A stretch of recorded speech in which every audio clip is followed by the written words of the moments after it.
आप सब। I hope कि आप सब अच्छे होंगे। तो एक बार फिर से आपका स्वागत करते हैं आर्ट एंड क्लासेस में। तो मैं हूँ रोहित कुमार। तो चलिए आज का वीडियो को शुरुआत करते हैं।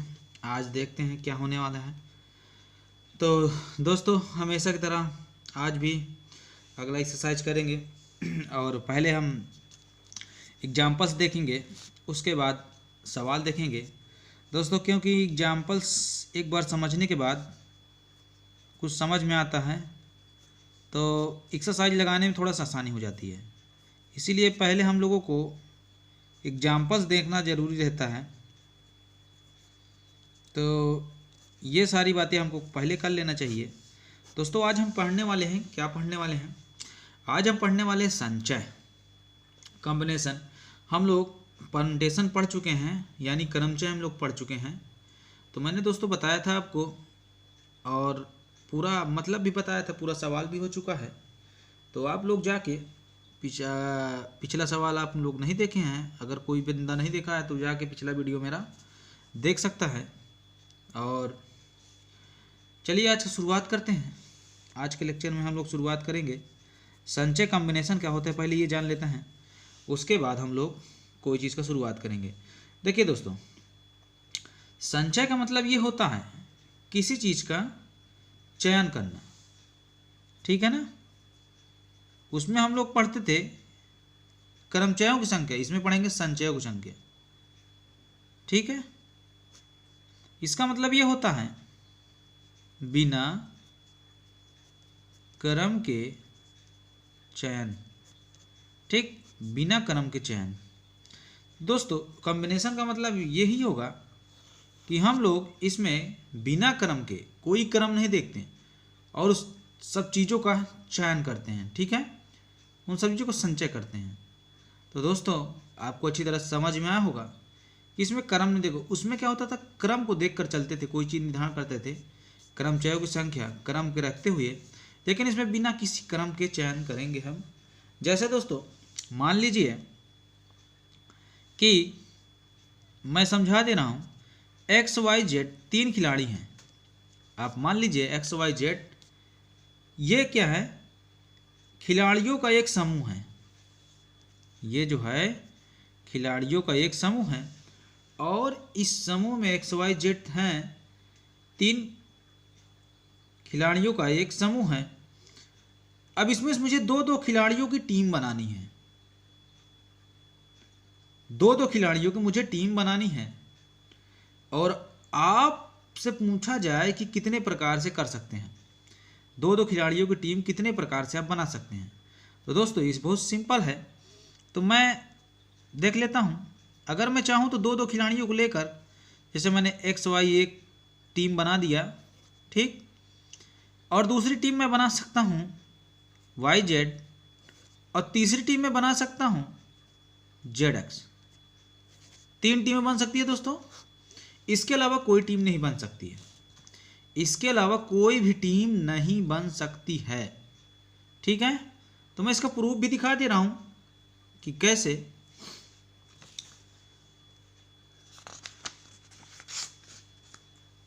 आगे तो इनमें जो है संचयों की संख्या कितनी हो गई, 3।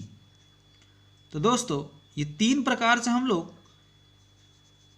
खिलाड़ियों का दो का पेयर बना सकते हैं।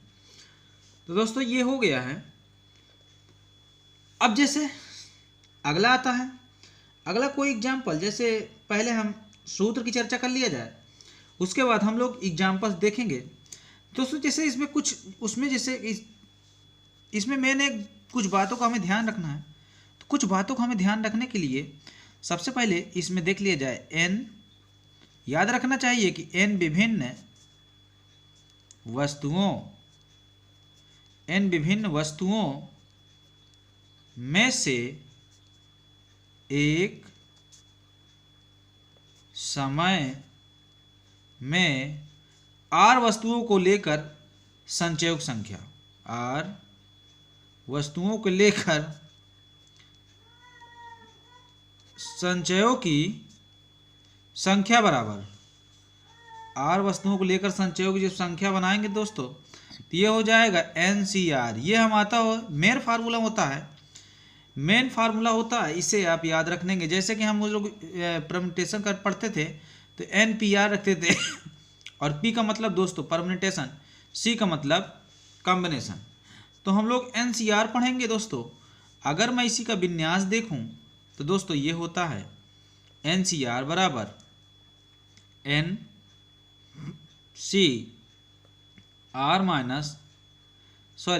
माइनस R, ये होता है।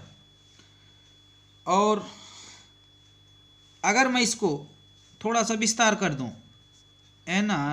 NCR बराबर N फैक्टोरियल एक सेकेंड, N फैक्टोरियल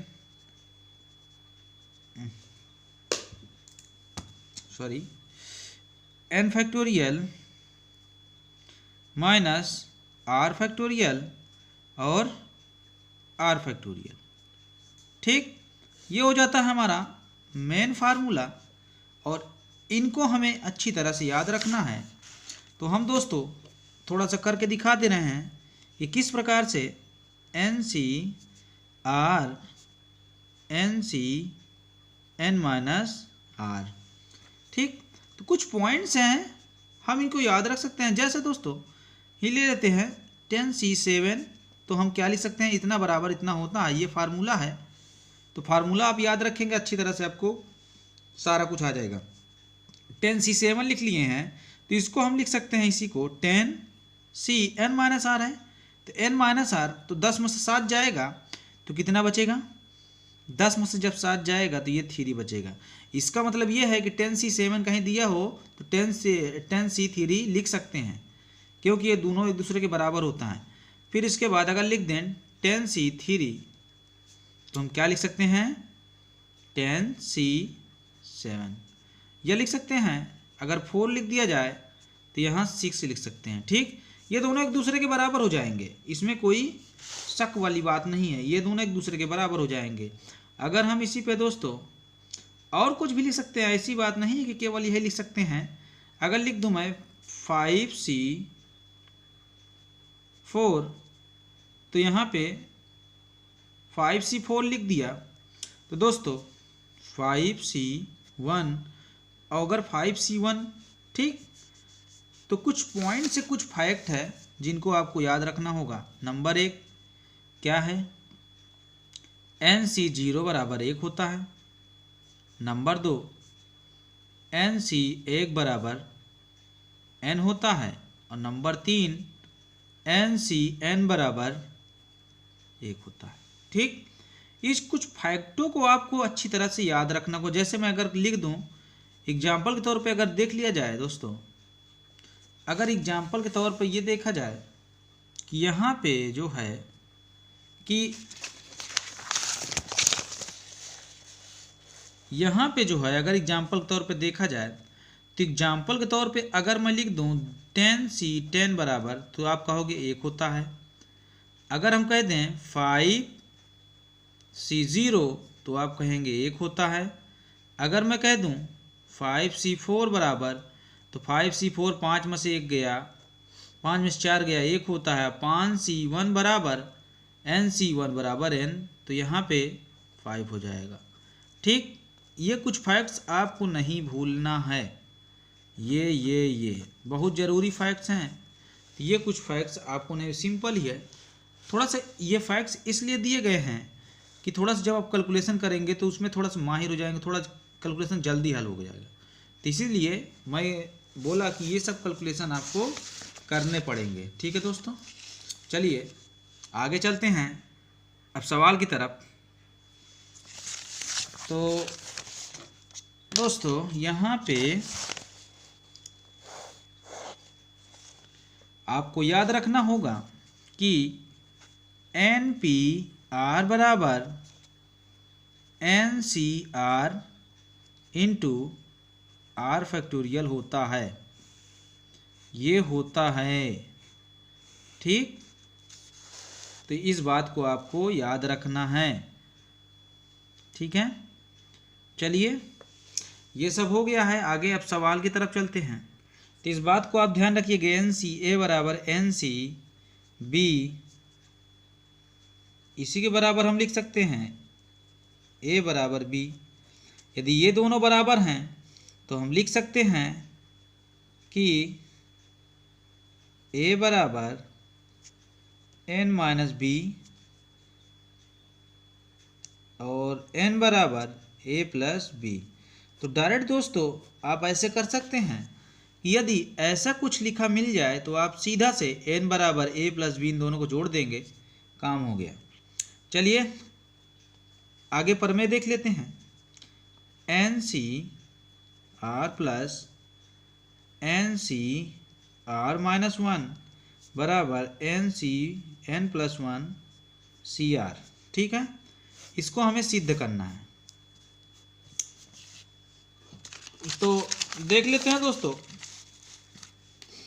कि n फैक्टोरियल बटे r factorial n minus r factorial plus n factorial बटे r माइनस वन फैक्टोरियल और n minus r plus one factorial,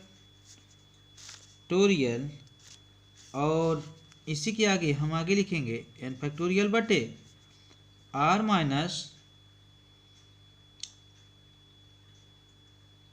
इसी के आगे अगर इसको हम बढ़ाना, देखिए दिक्कत ये है कि अगर हम r फैक्टोरियल का विस्तार करते हैं, ठीक है, तो यहाँ पे r माइनस वन फैक्टोरियल और n माइनस r फैक्टोरियल ये तो रहेगा ही, यहाँ पे n फैक्टोरियल बटे r माइनस वन, अगर इसका हम विस्तार करेंगे और आगे बढ़ाएंगे तो हमें क्या मिलने वाला है, इसका विस्तार करेंगे हम तो यहाँ पे दोस्तों n minus r plus one और यहाँ पे n माइनस आर।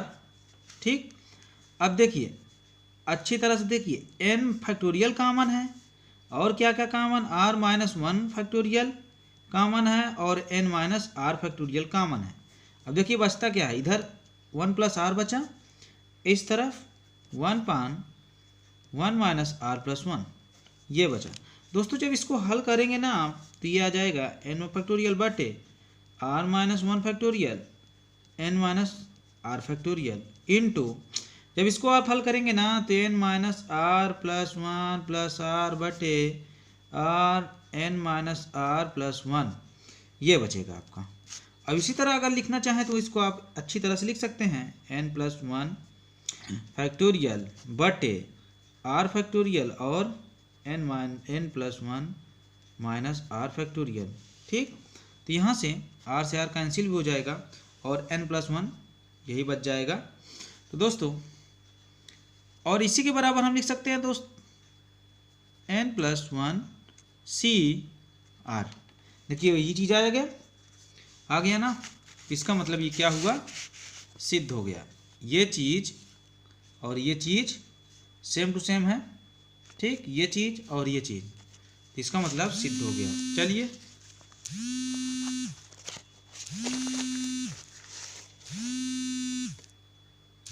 उदाहरण में कहा गया है कि 52 ताश की गड्डी में से 4 पत्तों को चुनने के तरीके की संख्या क्या होगी। तो 52 में से 4 पत्ते पहले चुन लिया जाए उसके दोस्त पर, उसके बाद बात किया जाए। ठीक, तो 52 ताश के पत्तों में से दोस्तों 52 ताश के पत्तों में से पहले 4 पत्ते मैं चुन लेता हूँ। तो यहाँ पे लिखेंगे, क्या लिखेंगे, 52 ताश के पत्तों में से 4 पत्ते चुनने के तरीके। ठीक, 4 पत्तों को चुन लिया जाए तो 52C4 बराबर, तो 52C4 को अगर दोस्तों आप लोग हल कर लीजिएगा, इसी में आपकी प्रैक्टिस हो जाएगी। ये आएगा 270725, यही आपका आंसर हो जाएगा। ये आपकी प्रैक्टिस भी हो जाएगी। उसमें दोस्तों जो पहला नंबर कंडीशन क्या लागू किया है, कंडीशन दोस्तों ये है कि 4 पत्ते एक ही प्रकार के हों। दोस्तों जैसे कि अगर मैं आपको बता दूं कि 4 पत्ते एक ही प्रकार के हों, वो तो ठीक है। देखिए सबसे पहले मैं जानकारी दे देता हूँ। गड्डी में 4 प्रकार के पत्ते होते हैं, ईंट, चिड़ी और हुकुम। एक पत्ता और पान का होता है, ठीक। ईंट, चिड़ी, हुकुम और पान, इसके 13 पत्ते, इसके 13 13 13। और जब ईंट के पत्ते चुनने होगा तो इसके जो तरीके होंगे दोस्तों, 13C4। 4 ईंट के पत्ते जब चुनेंगे हम लोग, इसमें जब 4 ईंट के पत्ते चुनेंगे 13C4, फिर उसके बाद 4 चिड़ी का चुनेंगे तो 13C4, इसके भी 13C4, इसके भी इसी प्रकार 13C4, ठीक। तो मैं क्या करूँगा, इन सब को जोड़ लूँगा, इसलिए अभिष्ट तरीकों की संख्या हो जाएगी। अभिष्ट तरीकों की संख्या, इन सब को जोड़ लूँगा और जोड़ के मेरा टोटल आएगा क्या, 4 × 13 फैक्टोरियल बटे 4 फैक्टोरियल और 13 में 4 गया 9 फैक्टोरियल। जब इनको दोस्तों आप हल करेंगे तो ये मिल जाएगा 2860, यही आपका आंसर हो जाएगा। आई होप कि दोस्तों आपको समझ में आया होगा। नहीं आया है तो आप बता सकते हैं। अगला कंडीशन क्या बोला है, अगला कंडीशन ये बोला है कि 4 पत्ते 4 विभिन्न प्रकार के हों। देखिए एक ही प्रकार के था तो ये ऐसे हल किया, अब 4 पत्ते कह रहा है 4 विभिन्न प्रकार के होना चाहिए, ठीक है दोस्तों। तो जब 4 पत्ता 4 विभिन्न प्रकार के होंगे तो उनके चुनने के तरीके कैसे होगा। देखिए प्रत्येक पत्ता जो है 13, ठीक। प्रत्येक पत्तों के जो प्रकार हैं वो कितने हैं, 13 हैं, ठीक। ईंट के 13 पत्ते हैं। जब ईंट के 13 पत्ते में से एक पत्ता चुनेंगे तो इसको किस प्रकार लिख सकते हैं, ईंट के 13 पत्तों में जब एक पत्ता चुनेंगे तो 13C1 तरीका हो सकता है, ठीक। इसी तरह हम लोग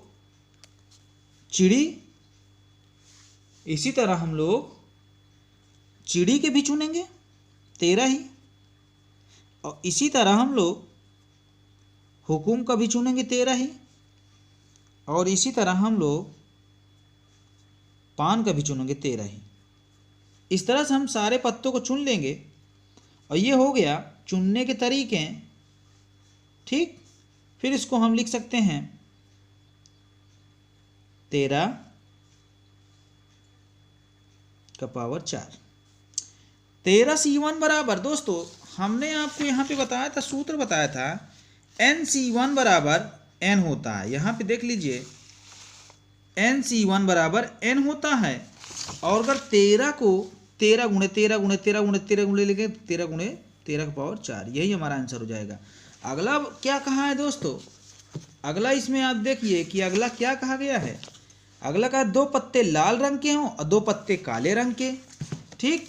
जब 2 पत्ता लाल रंग और 2 पत्ते काले रंग के होंगे तो आपको किस प्रकार हल करना है। तो दोस्तों आधा आधा बांट देना है, 2 पत्ते काले रंग के और 2 पत्ते लाल रंग के। तो इसका मतलब ये हुआ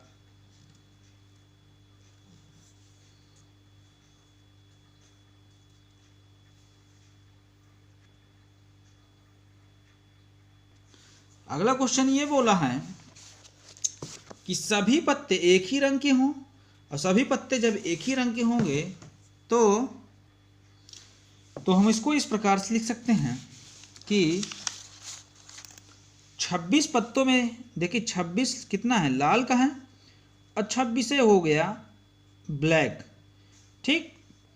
अगर 26 पत्ते में से 4 पत्ता चुनने के तरीके ये हो जाएंगे और 26 काले पत्ते चुनने के तरीके ये हो जाएंगे, ठीक। तो दोनों को दोस्तों हम जोड़ लेंगे और जोड़ने पर क्या मिलेगा, 2 × 26 फैक्टोरियल बटे 4 फैक्टोरियल 22 फैक्टोरियल, ठीक। तो दोस्तों इसको आप हल कर लीजिएगा भैया, इसको आप हल कर लीजिएगा, आपको 100% मेरा दावा है कि आपको आ जाएगा। आई होप कि दोस्तों आप सबको अच्छी तरह से ये सब समझ में आया होगा।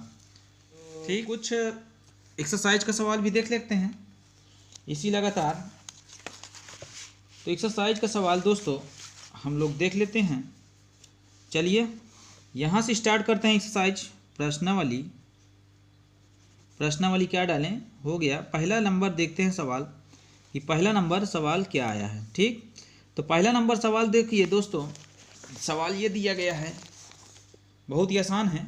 NC8 बराबर, आपको सवाल दिखाई दे गया होगा। तो चलिए, दिया है NC8 बराबर NC2 दिया है, तो क्या करना है, NC2 का मान ज्ञात करना है। देखिए मैंने एक सूत्र बताया था कि NCA बराबर NCB हो तो आपको क्या लिखना चाहिए, N बराबर A प्लस B लिखना चाहिए। और ऐसे करके आप कैसे करेंगे, N बराबर 8 प्लस 2, इसका मतलब N बराबर 10 आ गया। तो आप वैल्यू पुटअप कर दीजिए इसी में। तो जब वैल्यू पुटअप करेंगे NC2 बराबर तो 10T2, आप इसको कैसे हल करेंगे, 10 फैक्टोरियल बटे 10 में से 2 गया 8 फैक्टोरियल इंटू 2 फैक्टोरियल। इसको हल कर लीजिए, 10 गुणे 9 गुणे 8 फैक्टोरियल बटे 2 फैक्टोरियल इंटू 8 फैक्टोरियल। ये ख़त्म हो गया और 2 पंचे 10 हो गए, 5 9 45 हो गए। 45 आपका आंसर हो जाएगा। ये रहा आपका आंसर। ठीक, इसी तरह हम दूसरा सवाल देख लेते हैं। दूसरा सवाल क्या कहना चाहता है, दूसरा सवाल अगर दोस्तों देखें तो दूसरे सवाल में है 2NC3C2 अनुपाते NC2 बराबर 12:1। तो चलिए दोस्तों इसको भी हल कर लेते हैं कि ये कैसे होगा। तो दोस्तों पहला सवाल 2NC2 बराबर अनुपाते NC2 बराबर 12:1, ये सवाल है। ठीक है, तो इसको हल करने का तरीका कैसा होना चाहिए, बिल्कुल वही तरीका लगाइए आप, इसमें कुछ घबराने की बात नहीं है। तो आप ऐसे कर लीजिए, 2NC2 बटे NC2 बराबर 12/1। तो आप ऐसे ऐसे गुणा करा लीजिए, तो ये हो जाएगा 2NC2 बटे बराबर 12NC2, ऐसे गुणा करा लीजिए तिरछा तिरछा। कैसे सॉल्व करेंगे हम लोग, तो क्वेश्चन कैसे सॉल्व करेंगे आप लोग, अगला देखिए। क्वेश्चन ये दिया है NC9 बराबर NC8, तो पूछा है देन NC17, इसका वैल्यू पूछा है, आपको इसका वैल्यू निकालना है। कैसे निकालना है, तो पहले बात आप देख लीजिए, इस सूत्र का प्रयोग कीजिए। यहाँ मैंने एक सूत्र बताया था, NCA बराबर NCB, और ये होता है N बराबर A प्लस B। तो इसको भी ऐसे कर लीजिए, N मतलब 9 प्लस 8 बराबर 17, इसके बराबर N हो जाएगा। और फिर आप इसको रख दीजिए इस फार्मूले में, सॉरी मान में रख दीजिए 17C17 बराबर दोस्तों NC1 बराबर मैंने आपको बताया था कि NC1 बराबर ये क्या होता है आपको जानना चाहिए। तो दोस्तों मैंने यहाँ पे बता रखा है कि NC1 बराबर, ये देखिए 1 होता है, ये देखिए सूत्र ये 1 होता है। ठीक है, तो यहाँ पे इसका मान 1 हो जाएगा। ठीक, आई होप कि दोस्तों आपको समझ में आया होगा, यही है हमारा आंसर हो जाएगा। दोस्तों अगला सवाल जो इस तरीके कुछ है, पूछ रहा है, क्या पूछ रहा है, ये वाला उदाहरण नंबर दोस्तों इसमें ऐसा पूछ रहा है कि यहाँ पे अगला सवाल कुछ इस तरह से पूछ रहा है कि 2 पुरुषों और 3 महिलाओं के एक समूह में से 3 व्यक्तियों की समिति बनानी है और कितने प्रकार से बनाया जा सकता है। ठीक है ना, क्या बोला है, 2 पुरुष 3 महिलाओं में। ठीक, जिनमें एक पुरुष और 2 महिलाएं हैं। ठीक है, इसमें देखिए क्रम का कोई महत्व तो नहीं है, क्रम से हो या ना हो, इसमें क्रम का कोई लेना देना नहीं है, ये आपको जानना बहुत ज़रूरी है। ठीक है, तो हम यहाँ पे समितियों की पहले संख्या ज्ञात कर लेते हैं दोस्तों।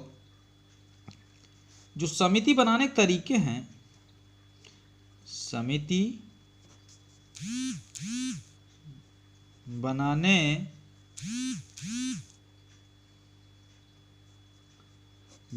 के तरीके,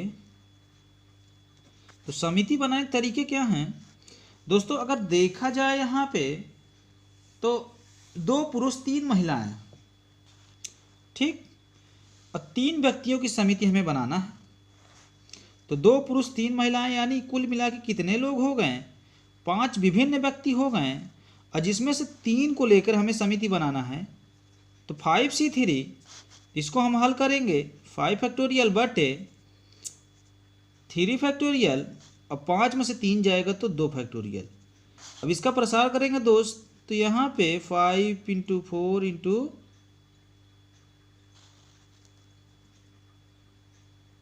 3 फैक्टोरियल बटे 3 फैक्टोरियल × 2 फैक्टोरियल, 2 फैक्टोरियल मतलब 1। ठीक, 3 से 3 कैंसिल, 2 दूना 4, यानी कितना आया? 5 दूना 10। ठीक है, अब यहाँ पे क्वेश्चन के अकॉर्डिंग जो बोला है कि जिनमें एक पुरुष और 2 महिलाएं हैं, तो एक पुरुष और 2 महिलाएं हैं। ठीक, तो 2 पुरुषों में एक चुनने के, एक, देखिए दोस्त पहले ही बोला था 2 पुरुष में, तो एक चुनने, ठीक, के तरीके। जब हम एक पुरुष को चुनेंगे तो ऐसे लिखेंगे 2C1, ठीक, 2C1।